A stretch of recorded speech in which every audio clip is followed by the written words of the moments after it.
the night Steve Millard went out into the woods behind his house, pistol in hand, with the intention of killing himself. He could think of no other way to escape the cycle of highs and lows, folks, that are the hallmark of bipolar illness, a disease he has struggled with all his life. And I have to tell you, there are 5.7 million Americans that suffer from this disorder every day. This was an amazing story, an amazing ride that he took us on in this book, and this is an amazing person. I'd like to introduce him to you now. Steve, welcome to the show. Thank you, Brenda. By the way, I don't want to correct your but I have heard that there's 16 million bipolar patients in the country. But, wow. And I don't know whether you're right or I'm wrong. You know, it doesn't make any difference, but that was the number I got, which amazed me. Well, actually, that does make sense, Steve.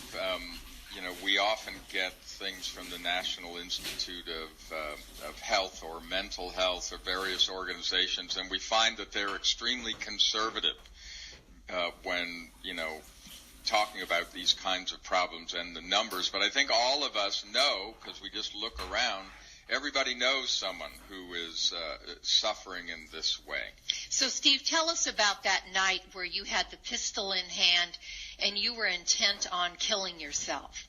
Well, it came about because now not all bipolar patients have a psychotic episode. I did. Through some severe stress, I started to hallucinate. I thought I was the Redeemer. I even thought that Abraham Lincoln, who was my hero, was going to come and talk to me. And this lasted a few months, and when it ended, there's an inevitable depression or crash. Anytime you're up in this with this disease, you can count on coming down big time. Mm-hmm. So at that point, I had lost my job with the Reader's Digest. I had no money. I had nowhere to go. And so suicide seemed like the only alternative. And at the last second, I said, I'm too tough for this. The next morning, I got up, took the gun to a welder and had the barrel welded so it could never fire, and I still have that gun. And I look at it from time to time. I've never made another attempt, but at the time I did, I was really in a hopeless situation. You said that the psychotic event lasted 2 months. I had no idea that those with bipolar illness that have psychotic events, until I read your book, that they can last that long, Steve. That's amazing. And are you in a sort of a hallucinatory state that whole time? Well, it was. Oh, yes, but it wasn't. I wasn't going off and doing things. It was sort of a private knowledge that I was the new Redeemer, and with a cigarette in one hand and a bourbon old-fashioned in the other. I was a modern-day Redeemer, and it may have not have been 2 months. It may have been about 6 weeks. I'm hazy on how long it lasted, but when it ended, I was left with the worst depression I ever had in my life. I really don't know why I didn't go through with the suicide, and that's why 20% of bipolar people do commit suicide. Mm-hmm. They wind up in a situation where they just feel hopeless, badly depressed, no way out, and 20% is a frightening percentage. Mm-hmm. For years, Steve, we used to refer to this as, someone suffering this way as a manic-depressive. That's correct. But that pretty much describes the cycle of what happens. I mean, you're up and everything is incredible. You're speeding along. Your mind is very sharp. And then, of course, there is always the inevitable crash. And so explain a little bit about what what we now know as bipolar disease is. You know, how does it originate? You know, just what's it like and what do we know about it? Well, it came, first of all, the name change. I don't know the reason for the name change, but it makes sense to me that if you were diagnosed as manic-depressive, that would be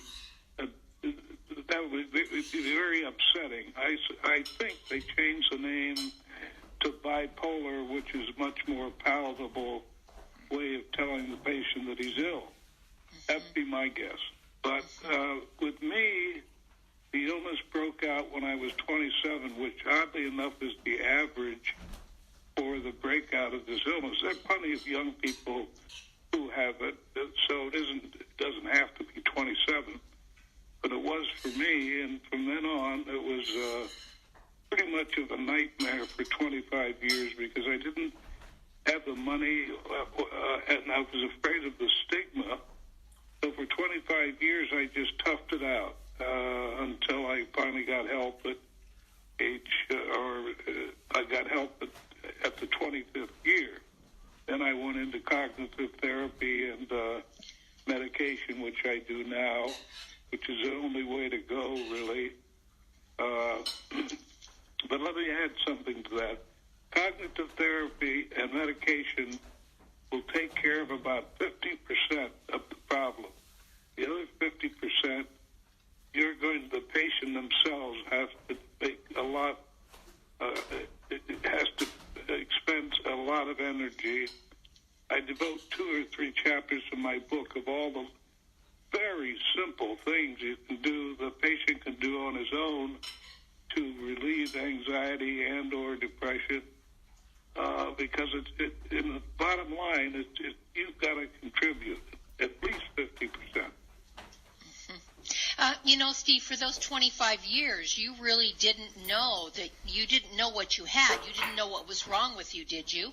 No. No one had diagnosed this properly. I was originally diagnosed as schizophrenic. That was 50 years ago, and then about 8 years later, I was diagnosed the same thing, schizophrenic. But in those days, that they really didn't know. They didn't. I don't even think they had the name bipolar, and so that was pretty much the only name they had. But if you look it up in the dictionary, which I did, it just scared the hell out of me. It's such a frightening disease, schizophrenia. But I certainly wasn't that, but I didn't know that because I wasn't diagnosed. That's the way I was diagnosed. And I imagine you carried a lot of shame about this because you kept this secret from everyone. I mean, you did an amazing job of hiding. 50 years ago, there was a tremendous amount of stigma attached to mental illness. Right. And I had started with the Reader's Digest, and the last thing I wanted them to know was that I was treated or being treated for mental illness. And so I kept it a very, very dark secret for 25 years. And when I finally did come out in the open with it, it was after I had started my own company, and nobody could fire me then. That's true. That's great. Well, folks, we're talking with Steve Millard. He's the author of a book, Bipolar Life. It's 50 years of his life battling manic-depressive illness, which didn't stop him from building a $60 million business. So obviously, like most of our stories, there is hope here and a lot of knowledge. So stick with us. We'll be back for more with Steve Millard. Night divides the day. Try to run, try to hide, break on. Bipolar Life, and it's about his 50 years of battling manic-depressive illness, which we know as bipolar these days. And but it didn't stop him from building a business. It's full of hope and full of a lot of good advice. And folks, you can get the book. It's coming out in the bookstores at the beginning of March, but you can already get it at Amazon. And the easiest way to do that is to go to conscioustalk.net. And in the guest section and in the archive section tomorrow, you'll see something about Steve, and just click on the title of the book, and that'll take you right to where you need to be, where you can purchase it. So, Steve, we were in the middle of learning about what really happens when you have bipolar. You have these manic, they call it, I believe they call it